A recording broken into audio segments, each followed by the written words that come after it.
क्या आइडिया लगा है तूने? तेरी तो जवाब नहीं होती नुसरत। ইসরাত রেস্টুরেন্টে হাফ টাইম কাজ করবে। সকালে 11টার সময় থেকে তার কাজ শুরু হবে আর রাত 8টার সময় গিয়ে তার ছুটি। ঘড়িতে 8টা বাজতেই ইসরাত নিজের জিনিসপত্র গুছিয়ে নিল। গলায় স্কার্ফ ভালোভাবে পেঁচালো। ক্যামেলিয়ার কাছ থেকে বিদায় নিয়ে রেস্টুরেন্ট থেকে বেরিয়ে আসলো। ইসরাত রেস্টুরেন্টের বাহিরে বের হতেই দমকা বাতাস এসে তাকে ছুঁয়ে দিল। ভেতরে হিটার অন থাকায় এত শীত বোঝা যায়নি, কিন্তু এখন ইসরাতের কাছে মনে হলো তার শরীর শিরশির করছে এই শীতে। ক্যাব বুক করে গিয়ে দাঁড়ালো। ইসরাত দেখলো তার দেওয়া লোকেশনে 5 মিনিটের মধ্যে ক্যাব আসছে। ইসরাত হাত দিয়ে হাত ঘষলো। মনে হলো হাত জমে গিয়েছে। মাথায় ভালোভাবে ওড়না পেঁচালো যাতে কানে বাতাস না লাগে। 5 মিনিট পর ক্যাব আসতে ইসরাত ক্যাবে উঠে বসলো। জাইনের অ্যাপার্টমেন্ট শহর থেকে কিছুটা বাহিরে হওয়ায় কখনো কখনো ক্যাব অ্যাপার্টমেন্টের দিকে আসতে চায় না। ড্রাইভার ভেতরে যেতে মানা করে দিল। ইসরাত প্যাচাল করলো না, যেতে চাইছে না, তাহলে তো আর জোর করে নিয়ে যেতে পারে না। অগত্যা গাড়ি থেকে নেমে গেল। হাত ঘষতে ঘষতে সামনের দিকে হেঁটে গেল। ল্যাম্পপোস্টের ঘোলাটে আলোয় দেখা গেল দুটো ছেলে রাস্তার মধ্যে টাল হয়ে পড়ে আছে রাস্তার মধ্যে। ইসরাত যত দ্রুত সম্ভব এদের পার করতে চাইল, কিন্তু ইসরাত পাশ কাটিয়ে চলে যাওয়ার সময় ছেলে দুটোর মধ্যে মাতালটা ইসরাতকে খেয়াল করে তার সামনে গিয়ে দাঁড়ালো। ইসরাত চুপচাপ নির্লিপ্ত চোখে তাকালো মাতাল আর সাথে ছেলেটার দিকে। আশেপাশে একটু সতর্ক চোখ ঘোরালো, দেখলো মানুষ আছে কিনা, কিন্তু কোনো মানুষের ছায়া নেই। চিৎকার করলে নিজেরই ক্ষতি। ইসরাত নিজেকে শান্ত রাখার চেষ্টা করলো, মনে মনে বলল, don't panic, it's not a big problem. ছেলে দুটোর দিকে শান্ত চোখে তাকালো। কি চাই? মাতাল ছেলেটা ইসরাতের গালে ছুরি স্পর্শ করে বলল। ইসরাত বুঝলো না ছেলেটা কি বলছে, ভ্রু কুঁচকে নিল। পাশের ছেলেটা ইসরাতের হাঁ করে তাকিয়ে থাকতে দেখে ভাঙা ইংরেজি জোড়া লাগাতে লাগাতে বলল, don't try to scam. Israt মাথা নাড়ালো। মাতাল ছেলেটা ইসরাতের গালে ছুরি ভালো করে চেপে ধরে মুখ চুমু খাওয়ার মতো করলো। ইসরাত ছিটকে দূরে সরে গেল। একটু জন্য ছুরি লেগে গাল কাটেনি। যা যা পকেটে মানি ব্যাগে আর এই ব্যাগে আছে সব দিয়ে দাও। ইসরাত ছেলে দুটোর দিকে পূর্ণ দৃষ্টি পেল। দুজনের মুখ বাচ্চাদের মতো, বয়স 17-18 হবে। এই বয়সে এসব করছে? পড়াশোনার বয়সে রাস্তায় দাঁড়িয়ে মদ খাচ্ছ একজন আর আরেকজন রবারি করছো। তোমাদের দেখে প্রচুর কষ্ট হচ্ছে। মাতাল ছেলেটা বুঝলো না ইসরাতের কথা। ছুরি ইসরাতের দিকে তাক করে বলল, পেটে ঢুকিয়ে দেবো। এটা তো দেখেই বোঝা যাচ্ছে নকল নাইফ। মাতাল ছেলেটা তার বন্ধুর দিকে নিভু নিভু চোখে চাইল। দুজন কিছু ডিসকাশন করলো নিজেদের মাঝে। মাতালটা ঢুলু ঢুলু অবস্থায় মোবাইল বের করে তার বন্ধুর কাছে দিল। মাতালের বন্ধু মোবাইল নিয়ে কিছুটা দূরে গেল। যাওয়ার আগে বলে গেল, দেখে রাখিস যেন পালাতে না পারে। মাতাল ছেলেটা ইসরাতের দিকে ছুরি ধরে রেখে ঢেকুর তুলল। ঢেকুর তোলার সাথে মুখ দিয়ে বিচ্ছিরি একটা গন্ধ বের হয়ে আসলো, যা ইসরাতের নাকে স্পর্শ করতে মনে হলো পেট গুলিয়ে বমি চলে আসবে। মাতালের বন্ধু ফরাসি ভাষায় কলে কথা বলতে লাগলো। ইসরাত পকেট থেকে মোবাইল বের করলো ট্রান্সলেটের জন্য। ইসরাতকে মোবাইল বের করতে দেখেও মাতাল ছেলেটা কিছু বলল না। এদিক সেদিক চোখ টেনে টেনে তাকালো, দেখে মনে হচ্ছে জ্ঞান হারাবে। এক জায়গায় দাঁড়াতে পারছে না, পড়ে যাবে অবস্থা। ইসরাত যতটুকু কথা শুনলো তা ট্রান্সলেট করে তার চোখ বড় বড় হয়ে গেল। ছেলেটা বলছে, এখানে একটা মেয়ে পাওয়া গিয়েছে, দেখতে সুন্দর, বডি ফিট। আমরা আপনাদের কাছে তাকে বেচে দিব, আর বিনিময়ে আমাকে 10,000 ইউরো দিতে হবে। ওপারে কথা শোনা গেল না, কিন্তু ছেলেটা বলল, আচ্ছা 5 মিনিট আমি ওকে আটকে রাখতে পারবো, ততক্ষণে তুমি চলে এসো। ইসরাত মাতালটার দিকে একবার তাকালো। মাতাল ছেলেটা চোখ বুজে কোনো রকম দাঁড়িয়ে আছে আর ছুরি দিয়ে এদিক সেদিক তাক করছে। ইসরাত সুযোগে সদ্ব্যবহার করলো, মাতালটাকে ধাক্কা দিয়ে মাটিতে ফেলে দৌড় দিল। মাতাল রাস্তায় পড়ে গিয়ে ব্যথায় চিৎকার করে উঠল। মাতালের চিৎকার শুনে মাতালের বন্ধু পেছন ফিরে ইসরাতকে পালাতে দেখে চিৎকার করে ইসরাতকে পালানোর জন্য না করলো। ফোন কেটে পকেটে ঢুকালো। ইসরাত যত দ্রুত সম্ভব দৌড়ানোর চেষ্টা করলো। বুঝলো এরা তাকে হাতের কাছে পেলে ছিঁড়ে খুবলে খাবে। আল্লাহ, এবারের মতো বাঁচিয়ে নাও, আর জীবনেও রাতে অ্যাপার্টমেন্ট থেকে বের হবো না। রাতের খাবার শেষে নুসরাত ইরহামের রুমে গেল ঘুমাতে। তখন দেখলো রুম ভেতর থেকে লক করে রাখা। নুসরাত ইরহামের রুমের দরজায় বাহির থেকে ধাক্কা দিল, কিন্তু ভেতর থেকে ইরহাম কোনো সাড়া শব্দ করলো না। নুসরাত কয়েকবার নক করলো, ইরহাম কথা বলল না, দরজাও খুললো না। আমি জানি তুই সজাগ শালা, দরজা খোল, নইলে তোর দরজা আজ আমি ভেঙে দিব। ইরহাম উত্তর দিল না। নুসরাতের রাগের পারদ আকাশ ছিল। দরজায় লাথি মারলো, তবুও ইরহাম দরজা খুলল না। নুসরাত গালি দিতে যাবে, তখন দেখলো হেলাল সাহেব তার দিকে তাকিয়ে আছেন। নুসরাত বোকা হেসে হেলাল সাহেবের দিকে তাকিয়ে মাথায় ওড়না দিল।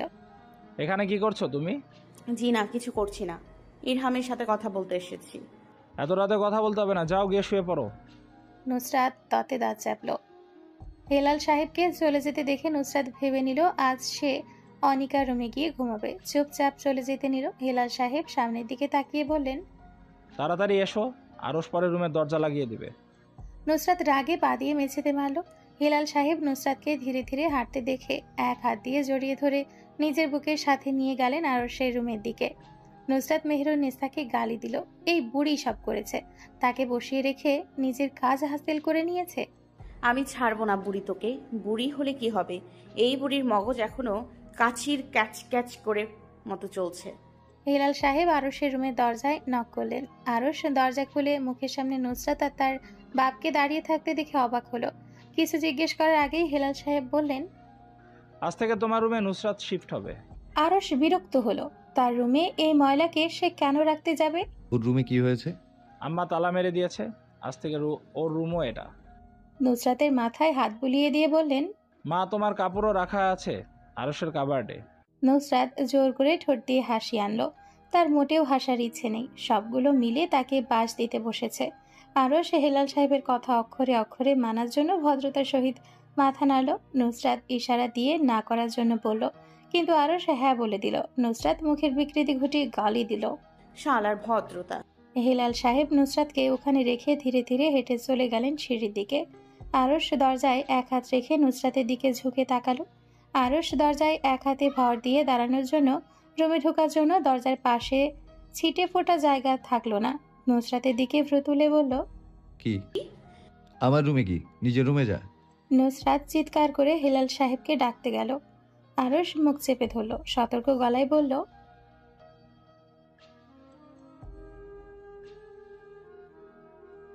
নুসরাত আরশের হাত নিজের মুখ থেকে টেনে ছুটালো। এতক্ষণ মনে হচ্ছিল শ্বাস আটকে মরেই যাবে। জোরে শ্বাস পেল। আরশের দিকে রুষ্ট নয়নে তাকিয়ে বলল, মেরে ফেলবেন নাকি? নবম শ্রেণীতে কোন বিভাগের ছাত্রী ছিলি? কেন, আপনি কি করবেন আমি কোন বিভাগের ছাত্রী ছিলাম সেটা জেনে? বলতে বলেছি বলবি, এত কেন লাগিয়ে রেখেছিস কেন? বিজ্ঞান। তোর মতো গাধি বিজ্ঞান বিভাগে ছিল। হ্যাঁ আল্লাহ, তুই পাস করলি কিভাবে? নুসরাত কথা বলল না। কথা বললেই এখন মুখ দিয়ে যা তা বের হয়ে আসবে, যে কোনো মুহূর্তে গালি দিতে পারে। তাই নিজেকে বলল, কন্ট্রোল নুসরাত, কন্ট্রোল।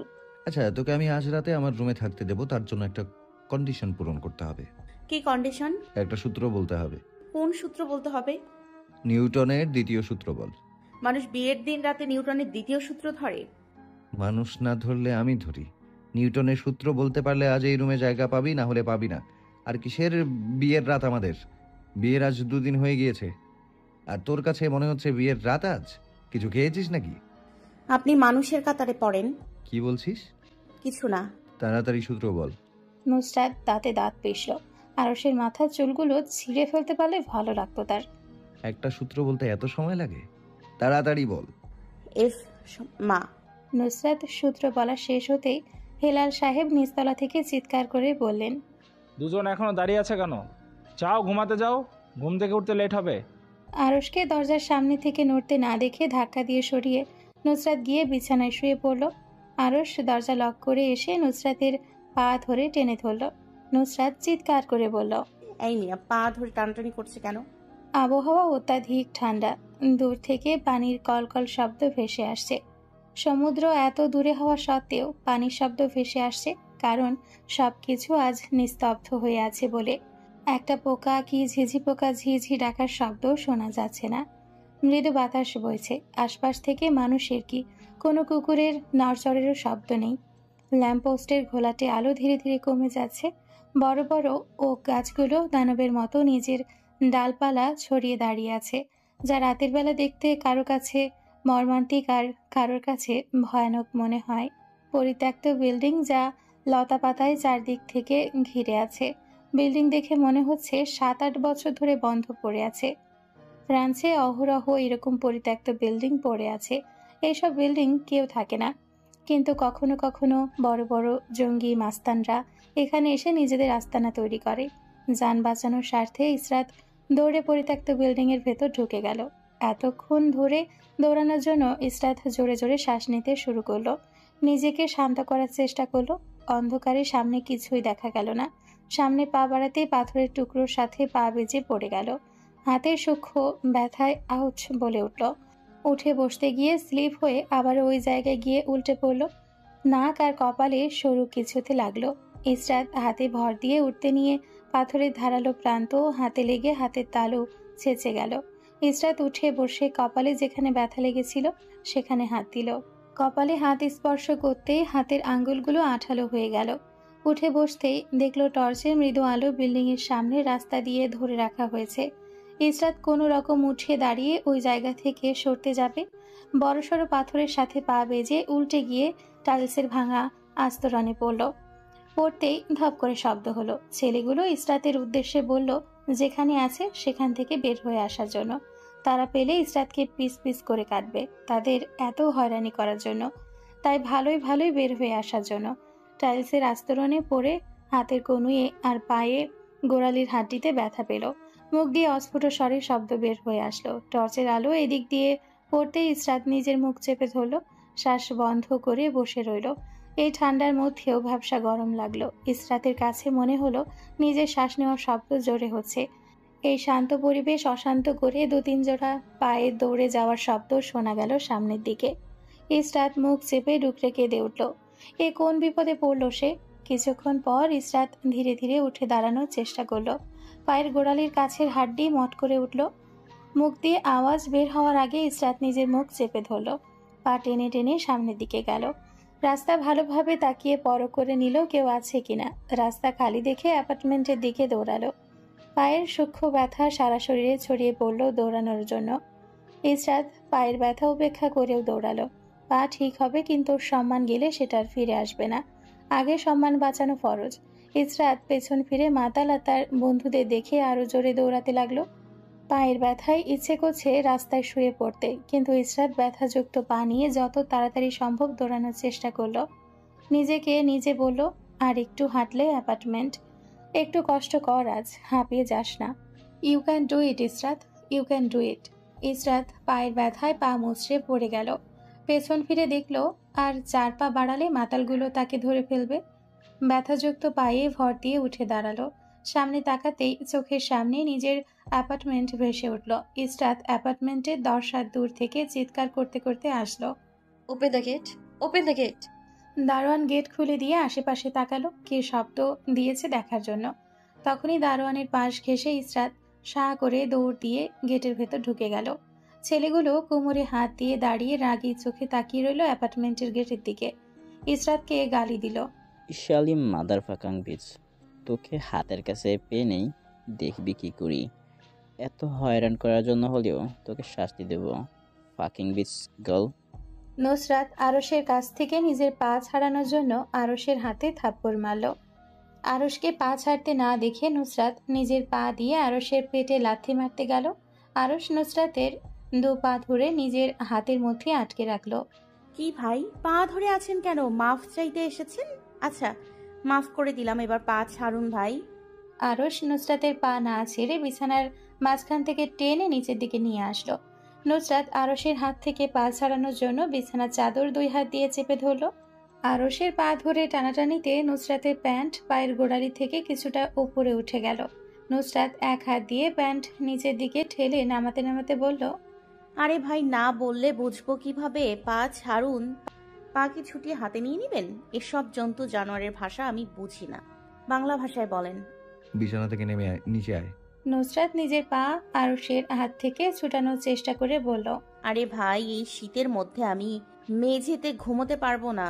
আপনার ইচ্ছে হলে নিচে ঘুমান, আমি বিছানা ছেড়ে কোথাও যাব না। এই খচ্চরের বাচ্চা। নুসরাত ফোড়ন কাটলো আরশের কথায়। মাথা দুদিকে নাড়িয়ে বলল, বাপ তুলে গালি দিলে আমিও ছেড়ে কথা বলবো না। আপনার 14 গোষ্ঠী তুলেও আমি গালি দিব। এই গাথি, তোর পায়ের নিচ দেখেছিস? সারাদিন খালি পায়ে হাঁটলে পায়ের নিচ তো এরকমই থাকবে। জুতো পরিস না কেন? এই, একদম বেশি কথা বলবেন না। জুতা কিনে দেয় আমায় যে জুতো পরবো? এই বাড়ির মধ্যে সব থেকে বড় গরিব হলাম আমি। 1 জোড়া জুতো ছাড়া আর নেই, তাও স্লিপার জোড়া ইরহামের। এজন্য তো খালি পায়ে হাঁটি। যা পা ধুই আয়। নুসরাত নিজের পা ছাড়ানোর ব্যর্থ চেষ্টা বাদ দিয়ে চোখ বুজে শুয়ে থাকলো। সে এখন বিছানা থেকে উঠবে, হেঁটে ওয়াশরুমে যাবে, পা ধুয়ে এসে পা মুছতে হবে, তারপর লাইট বন্ধ করে আবার এসে বিছানাতে ঘুমাতে হবে। নুসরাতের ভাবতেই মাথা চক্কর মেরে উঠল। বাপ রে বাপ, এত কাজ কে করবে? তার বাপের জন্মে এত কাজ সে করেনি। নিজের মনে বলল, আমি তো পারবো না। তার চেয়ে ভালো চোখ বুঝে মরার মতো পড়ে থাকা বিছানার মধ্যে। আরশ পা ধরে টানলো। নুসরাত তবুও নড়ল না। আজ পা ছুটে গেলেও সে নড়বে না। আরশ নুসরাতকে টানতে টানতে নাড়াতে পারল না। নুসরাত বিছানায় সব শক্তি ছেড়ে দিয়ে শুয়ে আছে। আরশ নিজের উপর বিরক্ত হলো। সে ময়লার বস্তাকে বলছে ময়লা পরিষ্কার করার জন্য। যে নিজেই ময়লা সাথে নিয়ে ঘুরে, সে আবার করবে পায়ের নিচের ময়লা পরিষ্কার। হাসালি আরশ। আরশ নুসরাতকে ঘাড় তেড়ার মতো পড়ে থাকতে দেখে লাইট বন্ধ করে হালকা আলোর লাইট জ্বালিয়ে এসে শুয়ে পড়ল। দরজা লক করেছিল, তা আবারও খুলে আসলো। আরশ এসে এক প্রান্তে শুয়ে পড়ল। দুজন দুই কোনায় শোয়ায় দুজনের মাঝে বড় জায়গা রইল, যেখানে আরশের মতো আরও দুজন ব্যক্তি অনায়াসে শোয়ার জন্য জায়গা হয়ে যাবে। রাত 2টো কি 2:30। নুসরাতের কাছে মনে হলো দুনিয়ার সব থেকে ভারী বস্তু তার উপর রেখে দেওয়া হয়েছে। ঘুমের মধ্যে ঠেলে সরিয়ে দিল বস্তুটিকে। কিছুক্ষণ পর আবার সেই বস্তু এসে নিজের 2 হাত আর 2 পা দিয়ে পেঁচিয়ে ধরল নুসরাতকে। নুসরাত নিজের সর্বশক্তি দিয়ে চোখ বুজে রেখে বস্তুটিকে সরাতে চাইল, কিন্তু সরাতে পারল না। বস্তুটিকে যত সরানোর চেষ্টা করা হচ্ছে, সে তত আষ্টে পৃষ্ঠে জড়িয়ে ধরে শুয়ে পড়ছে। নুসরাত এক চোখ খুলে কিছুক্ষণ ছাদের দিকে তাকিয়ে রইল। সে আসলে কোথায় সেটা বুঝতেই 2 মিনিট সময় লেগে গেল। নিজের পায়ের আর পেটের ওপর ভারী বস্তুর অস্তিত্ব পেয়ে সেদিকে তাকালো। আরশের এরকম তার ওপর হাত পা মেলে আরাম করে শোয়া নুসরাতের সহ্য হলো না। তাকে ঘুমাতে দেয়নি, সে কেন ঘুমাতে দিবে? আরশের হাত সরিয়ে দিল নুসরাত। আরশ আবার হাত এনে নুসরাতের কপালের উপর রাখলো। নুসরাতের রাগে চোখে চাইলো আরশের দিকে। রাগে আরশের গালে ঠাস করে থাপ্পড় বসালো। আরশ এক লাফে ঘুম থেকে উঠে টেবিল ল্যাম্প জ্বালালো। নুসরাতের দিকে কিছুক্ষণ তাকিয়ে বুঝতে চাইলো কি হয়েছে। গালে জ্বলন অনুভব করে রুক্ষ হাতে তালু স্পর্শ করলো সেখানে। নুসরাতের দিকে কপালে ভাঁজ ফেলে তাকিয়ে জিজ্ঞেস করলো, রাত বিরাতে থাপ্পড় মারছিস কেন? একজন ঘুমন্ত ব্যক্তিকে মারতে তোর মোটেও দ্বিধাবোধ হলো না? না, মোটেও দ্বিধাবোধ হয়নি। এরকম মহিষের মতো পা হাত কোথায় তুলে ঘুমালে থাপ্পড় তো খাবেনি। আর আপনার জায়গা ছেড়ে আমার জায়গায় আসলেন কেন? তুই কাকে মহিষ বলছিস? আপনাকে। আরশ নুসরাতের গাল চেপে ধরলো। নুসরাত 2 হাত দিয়ে গাল থেকে হাত সরানোর চেষ্টা করলো। আরশ নিজের এক হাত দিয়ে নুসরাতের হাত চেপে ধরে বলল, এটা আমার রুম, আমার বিছানা, আমি যেখানে ইচ্ছা ঘুমাবো। তুই উড়ে এসে জুড়ে বসেছিস, এখন আবার আমাকে মহিষও বলছিস? বাহ বাহ। নুসরাতের মনে হলো গাল ফেটে দাঁত ভেঙে যাবে। আরশকে গাল থেকে হাত সরানোর কোনো লক্ষ্য না দেখে নুসরাত আরশের গালে কামড় মেরে ধরল। কামড় না মারলে তার গাল ফেটে আরশের হাত মুখে ঢুকে যাবে। আরশ চিৎকার করে নুসরাতের গালে থাপ্পড় মারল। নুসরাত থাপ্পড় খেয়ে গাল ছেড়ে দিল। আরশের দিকে লাল চোখ মেলে তাকালো। আরেকটা থাপ্পড় পড়ল নুসরাতের হালকা ফোলা গালে। নুসরাত নিজেকে স্বাভাবিক করার জন্য শ্বাস নিল। দাঁত ভেঙে যায়নি, এটাই বড় কথা। আরশকে তার দিকে তাকাতে দেখে বাঁ হাত দিয়ে আরশের যে গালে কামড় বসিয়েছিল সেই গালে থাপ্পড় মারল। এক হাত দিয়ে আরশ নুসরাতের থুতনি চেপে ধরল, গালে চাপ প্রয়োগ করলো অন্য হাত দিয়ে। নুসরাতের মনে হলো দাঁতগুলো মটমট করে সব ভেঙে যাবে। এই বয়সে সে বুড়ি হয়ে যাবে এই আরশের জন্য। আরশের হাত থেকে নিজের থুতনি আর গাল ছুটাতে না পেরে আরশের কপালে পড়ে থাকা চুল 2 হাত দিয়ে চেপে ধরল। নুসরাত আরশকে গাল এত জোরে চেপে ধরতে দেখে পা দিয়ে আরশের পেটে লাত মারল। আরশ নুসরাতের থেকে কম যায় না, নুসরাতের গালে কামড় মেরে ধরল। নুসরাত আরশকে ছোটাতে চাইল, আরশ ছাড়ল না। নুসরাত আরশের পিঠে ঘাড়ে থাপ্পড় মারতে লাগলো। আরশ থাপ্পড় খেয়েও ছাড়ল না। নুসরাত আরশের গালে 2 হাতে নখ বসিয়ে দিল। আরশ নুসরাতের গালে দাঁত বসিয়ে তারপর ছাড়ল। নুসরাত রাগে আরশের গালে থাপ্পড় মেরে বসলো। আরশ এক হাত দিয়ে নুসরাতের 2 হাত আর আরেক হাত দিয়ে 2 পা একসাথে চেপে ধরল। নুসরাত বসা থেকে দাঁড়ানোর চেষ্টা করলো। আরশের হাত থেকে নিজের হাত ছাড়াতে চাইলো, আরশ ছাড়ল না। নুসরাতকে চেপে ধরে রেখে গলার খাঁজে দাঁত বসালো। নুসরাত ছটফট করলো। নুসরাতকে নড়াচড়া করতে দেখে পা ছেড়ে দিয়ে ওই হাত দিয়ে মাথা চেপে ধরে রাখলো। নিজের সুবিধে মতো কামড় মেরে সরে আসলো। নুসরাত সমান সমান করার জন্য আরশের চুল চেপে ধরল। আরশ এবার নুসরাতের চুল ছাড়ল না, সেও চেপে ধরল। দুজনের হাড্ডাহাড্ডি লড়াইয়ের মধ্যে দরজা ঠেলে ভেতরে ঢুকলেন হিলাল সাহেব, নাসির সাহেব, ইরহাম, নাজমিন বেগম আর লিপি বেগম।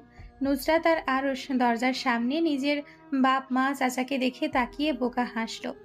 দুজন দুজনের দিকে তাকিয়ে দেখলো চুল চেপে ধরে দুজন বসে আছে। নুসরাতের চুল থেকে হাত সরিয়ে এনে ছিটকে দূরে সরে গেল আরশ। তারপর দুজন দুজনের দিকে তাকিয়ে বোকা হাসলো হা হা করে। হেলাল সাহেব গম্ভীর গলায় বললেন, বাড়ি ভেঙে ফেলবে নাকি? এ রাতের বেলা তোমাদের দুজনের ধুমধারাক্কা শুনে আমাদের যে সমস্যা হবে সেটা ভেবে তো আস্তে ধীরে মারামারি করতে পারো।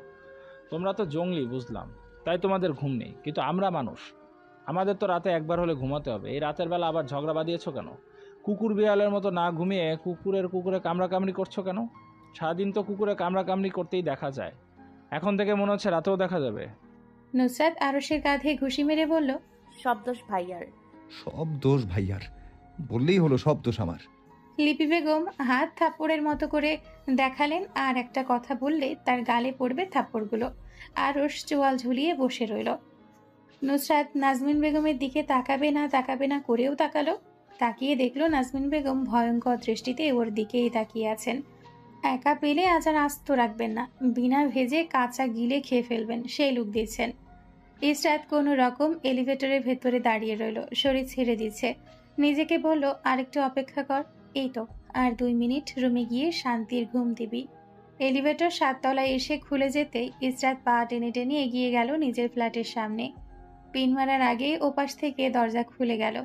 ইসরাতের এই অবস্থা দেখে দরজার ওপাশের মানুষটা কি আটকে উঠল? হয়তোবা একটু আটকে উঠল, ঠিক বোঝা গেল না। মুখ তো সবসময়ের মতো গম্ভীর হয়ে আছে। তীব্র আলোক রশ্মি চোখের উপর পড়তেই ইসরাত কপালে ভাঁজ ফেলে চোখ মেলে তাকালো। নিভু নিভু চোখে একবার তাকিয়ে আবারও চোখ বন্ধ করে নিল। ধীরে ধীরে যখন সবকিছু মনে হতে লাগলো, চোখ খুলে আবার তাকালো। নিজেকে ড্রয়িং রুমে সোফায় শুয়ে থাকতে দেখে একটু অবাকই হলো বটে। হাতে ভর দিয়ে সোফাতে বসতে যাবে, চিনচিন ব্যথা সারা শরীরে ছড়িয়ে পড়ল। না চাওয়া সত্ত্বেও মুখ দিয়ে বের হয়ে আসলো ব্যথাতুর শব্দ। জাইন কিচেন থেকে পানি গরম হাতে নিয়ে ফিরে আসলো। ইসরাতকে মুখ চোখ কুঁচকে বসে থাকতে দেখে জিজ্ঞেস করলো, কি হয়েছে? ইসরাত কথা বলল না। ক্লান্তিতে চোখ বন্ধ হয়ে আসছে তার। কথা বললেই মনে হচ্ছে শান্তি নষ্ট হবে। জাইন উত্তর দিতে না দেখে উঠে গিয়ে নিজের রুম থেকে ফার্স্ট এইড বক্স নিয়ে আসলো। ইসরাতের হাত টেনে নিয়ে তুলো দিয়ে ময়লা রক্ত পরিষ্কার করলো। তুলোয় স্যাভলন লাগিয়ে ইসরাতের হাতের ক্ষত স্থানে স্পর্শ করলো। ইসরাতের হাতে স্পর্শ করতেই স্যাভলনের জন্য জ্বালা করে উঠল। ইসরাত দাঁত খিচে বসে রইল। জাইন কপালের পাশের ক্ষততে ধীরে ধীরে স্যাভলন লাগিয়ে জায়গা পরিষ্কার করে 8 প্লাস্টার লাগিয়ে দিল। আর কোথায় ব্যথা পেয়েছ? ইসরাত মাথা নাড়িয়ে না করলো। জাইন ইসরাতের কথা বিশ্বাস না করে ওভারকোটের ওপর থেকে হাতে চাপ দিল। চাপ দিয়ে উপরের দিকে উঠে কনুয়ে চাপ দিতেই ইসরাত ব্যথায় আম্মু বলে চিৎকার করে উঠল। আই এম সরি, বেশি ব্যথা পেয়েছ? আমি বুঝিনি। Are you okay? ইসরাত দাঁতে দাঁত চেপে মাথা নাড়ালো। জাইন ইসরাতের হাতের তালু থেকে শুরু করে কনুই পর্যন্ত ক্রেপ পট্টি বেঁধে দিল। পায়ের নখের দিকে তাকিয়ে আঁতকে উঠল। পায়ে কি হয়েছে? নখের এই অবস্থা কেন? ইসরাত মুখ ঘুরিয়ে অন্যদিকে তাকালো। আগের তুলনায় মুখ আর একটু বেশি গম্ভীর হয়ে গিয়েছে। জাইন ইসরাতের পায়ের গোড়ালিতে ধরে মোচড় মারল। ইসরাত পায়ের ব্যথায় চোখ মুখ খিচে আব্বু বলে ডুকরে কেঁদে উঠল। আরে আরে, কান্না করছো কেন? কান্না করো না, পায়ের ব্যথা কমে যাবে। পায়ের হাড়টি মুচকে গেলে ঠিক হয়ে যাবে। ইসরাত কান্না গিলে নিতে চাইলো, কিন্তু পায়ের ব্যথা আর হাতে চিনচিনে ব্যথায় না চাইতেও কান্না আসছে। জাইন ইসরাতের পায়ে ক্রেপ পট্টি বেঁধে দিতে দিতে জিজ্ঞেস করলো আবার, পায়ে কি হয়েছে? নখের এই অবস্থা কেন? নখ পড়ে গিয়েছে। কিভাবে? সাইকেলের চেনে ঢুকে। জাইনের মাথায় হঠাৎ আসলো এটা তো সে ঘটিয়েছিল। ইসরাতের দিকে অসহায় চোখে তাকিয়ে বলল, এত বছর নখ ওঠেনি? মরে গেছে। জাইন করুণ চোখে তাকিয়ে রইল ইসরাতের দিকে। নিজের উপর নিজেরই রাগ হলো। ইস, মেয়েটা নখের এই হাল সে করেছে। ইসরাত উঠে দাঁড়ালো, পা টেনে টেনে নিয়ে রুমে গেল। জাইন ইসরাতের পায়ের দিকে করুণ চোখে তাকালো। নিজেকে নিজের কাছে অপরাধী মনে হলো। নুসরাত আরো সে চুল ধরে টান দিয়ে বলল, ভাইয়া আমাকে একটা বেশি মেরেছে, তাই সমান সমান করে নিলাম। এবার মনে হচ্ছে সমান সমান হয়েছে। নুসরাত হাত ভেঙে দিব, স্বামীর উপর হাত তুলো, তোমার সাহস দেখতে দিন দিন বাড়ছে। আরশ নাজমিন বেগমকে উৎসাহ দিয়ে বলল, চাচি, দুই একটা থাপ্পড় মেরে বোঝান, স্বামী হলো পিতার হ্যাঁ হ্যাঁ, বলেন স্বামী কিসের সমান? আরশ চোরের মতো মুখ লুকালো। নুসরাত চেপে ধরলো বলার জন্য। আরশ আমতামতা করতে লাগলো। হয়েছে, আর যেন একটা আওয়াজ তোমাদের রুমের বাইরে না যায়। স্বামী স্ত্রী মিলে যা ইচ্ছে করো, নিজেদের রুম ভেঙে ফেলো, কিন্তু আল্লাহর ওয়াস্তে আমাদের ঘুমাতে দাও।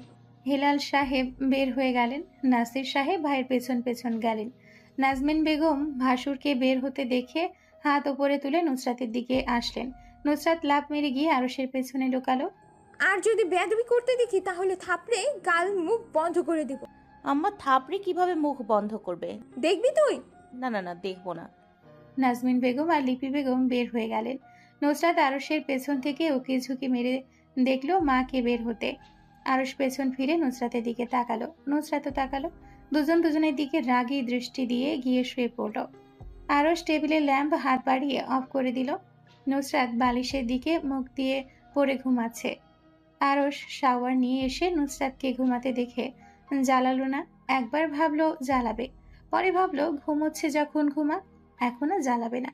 আরশের রুম পরিপাটি করে রাখা, নিজে যেমন পরিষ্কার থাকে তার রুমও সেরকম পরিষ্কার থাকে। কিন্তু নুসরাত আরশের উল্টো, আরশ যেখানে পরিপাটি, নুসরাত সেখানে অগোছালো হয়ে ঘুরে বেড়ায়। যেখানে খায় সেখানে ফেলে দেয়। কাবাট খুলে কালো রঙের শার্ট আর কালো রঙের প্যান্ট ইন করে পরে নিল। হাতে কোট নিয়ে রুম লক করে বের হয়ে গেল। আরশ যেতে নুসরাত আড়মোড়া ভেঙে উঠে বসলো। আরশের ওয়াশরুমে ঢুকে সব চোখ দিয়ে স্ক্যান করলো। আরশের বাথরুমে দামি দামি ব্র্যান্ডের প্রোডাক্ট দেখে দাঁড়িয়ে দাঁড়িয়ে কি ভাবলো। সব জিনিস 2 হাত ভরে নিয়ে ওয়াশরুম থেকে বের হয়ে আসলো। ইরহামের রুমে গিয়ে ইরহামকে দেখালো। কিনবি? তুই কোথায় পেলি এত দামি দামি ছেলেদের জিনিস? পেয়েছি, এবার বল কত টাকা দিবি? দাম তো এগুলোর অনেক বেশি। তুই কত টাকা দিয়ে কি সেল করবি সেটা তো বল। মাত্র 2000 টাকা। আচ্ছা দিচ্ছি, কিন্তু খচ্চরনি, তুই দাঁত ব্রাশ করিস নি কেন? না। ছি, মুখ না ধুয়ে রুম থেকে বের হয়ে আসলি? ছি ছি ছি ছি। নুসরাত ইরহামের কাছে আরশের gel, shaving cream, face cream, serum সব বেচে দিল। 2000 টাকা প্যান্টের পকেটে ঢুকিয়ে ভাঙা গলায় গান গাইতে গাইতে রুমে আসলো। আরশের কাবাট খুলে নুসরাতের চোখ মনে হয় খুলে হাতে চলে আসলো। কাপড়ে ভর্তি কাবাট। নুসরাত আরশের কাবাডের ভেতর থেকে সব কাপড় বের করে বিছানায় রাখলো। Jeans, baggy pant, cargo pant, shorts, 3 quarter, gabardine সব ধরনের প্যান্ট আছে। প্যান্টের ওখানে পেল over size T shirt, over size গেঞ্জি। নুসরাত সব হাতে নিয়ে নিয়ে দেখলো। সব তো তারই প্রয়োজনীয় জিনিস, এসব তার কাজে আসবে। নুসরাতের চেক করার মাঝে ইরহাম এসে নুসরাতকে কাপড় বের করে দেখতে পেল। জিজ্ঞেস করলো, এসব দিয়ে কি করবি তুই? দেখ ইরহাম, সব আমার টাইপ কাপড়, এগুলো এখন থেকে সব আমার। আমি গরিব, কোনো কাপড় নাই। আর এই ব্যাটার দেখ, কাবার্ড ভর্তি কাপড়ের কালেকশন। আমি এখান থেকে কিছু নিতে পারি? তুই তো মেরে জানে জিগার দোস্ত, যা ইচ্ছে তাই নে। ইরহাম নুসরাতের কথা শুনে আরশের কাপড়ের কাবার থেকে ইচ্ছে মতো কাপড় নিয়ে নিল। নুসরাত, তোর রুমে তো তালা দেওয়া, রাখবে কই তুই কাপড় চোপড়? আরে চিল ব্রো, তোর কাবার্ডে রাখবো। নুসরাত আর ইরহাম মিলে আরশের কাবাড খালি করে কাপড় নিয়ে চলে গেল। সব কাপড় ইরহামের কাবাডে দলা পাকিয়ে রেখে দিল। দুজন কাপড়গুলো রেখে হাত ছাড়ল। এই ভাইয়া কি পরবে রে? আমরা তো সব কাপড় নিয়ে চলে এসেছি রে। আছে আমার কাছে আইডিয়া। কি? নুসরাত ইরহামের কানে কানে কিছু বলল। ইরহাম মাথা নাড়ল। তারপর দুজন দুজনের দিকে তাকিয়ে হাই ফাই করে হেসে উঠল। ইসরাত এক ঘুম দিয়ে রাত 2টোর দিকে ঘুম ভাঙল। মেঝেতে পা রাখতেই চিনচিন করে উঠল সারা শরীর। কোনো রকম রুম থেকে পা টেনে টেনে বের হয়ে আসলো। ড্রয়িং রুম অন্ধকারে ডুবে আছে। অন্ধকারের মধ্যে হালকা আলোর রশ্মি ছটা সোফার উপর রাখা যান্ত্রিক ডিভাইস থেকে আসছে। জাইন ল্যাপটপ থেকে চোখ তুলে তাকালো ইসরাতের দিকে। ইসরাত একবার জাইনের দিকে তাকিয়ে কিচেনে যেতে নিবে। জাইন সুইচ বোর্ড চাপ দিয়ে লাইট অন করে দিল। থমথমে গলায় বলল, এখানে বসো, আমি খাবার নিয়ে আসছি। পায়ে ভর পড়লে ব্যথা কমবে না, আরো বাড়বে। জাইন গিয়ে খাবার নিয়ে আসলো। খিচুড়ি আর ডিম করেছে। ইসরাতের মুখে চামচ তুলে খাইয়ে দিতে যাবে ইসরাত বলল, আমি অতটাও দুর্বল নই যে আপনাকে আমার খাইয়ে দিতে হবে। ধন্যবাদ কনসার্নের জন্য, আমি নিজে খেয়ে নিতে পারবো। জাইন সোফার উপর প্লেট রেখে ল্যাপটপ কোলে নিয়ে বসে গেল। ইসরাত খাবার শেষ করতে জাইন এসে প্লেট নিয়ে পানি এনে দিল। পানি 2 চুমুক খেয়ে উঠে ইসরাত রুমে চলে গেল। জাহিন ইসরাতের দিকে তাকিয়ে থাকলো নির্নিমেষ দৃষ্টিতে। তার নিজেকে বারবার অপরাধী মনে হচ্ছে। তার জন্য মেয়েটার পায়ের নখ উপড়ে গিয়েছে। জাহিনের চোখের সামনে আবার ইসরাতের পা ভেসে উঠল। সে মাথা ঝাড়া দিল যাতে আর মনে না আসে। আরশ রাত 10টার দিকে বাসায় আসলো। রুমে গিয়ে নুসরাতকে একবার খুঁজলো, কিন্তু পেল না। না পেয়ে রুমের দরজা লক করে হাতে টাওয়াল নিয়ে আরশ গোসল করতে গেল। গোসল শেষে টাওয়াল কোমরে পেঁচিয়ে বাহিরে বেরিয়ে আসলো। হাত দিয়ে চুল নেড়ে পানি ঝাড়লো। কাবাট খুলে আরশের চোখ ছানা বড়া হয়ে গেল।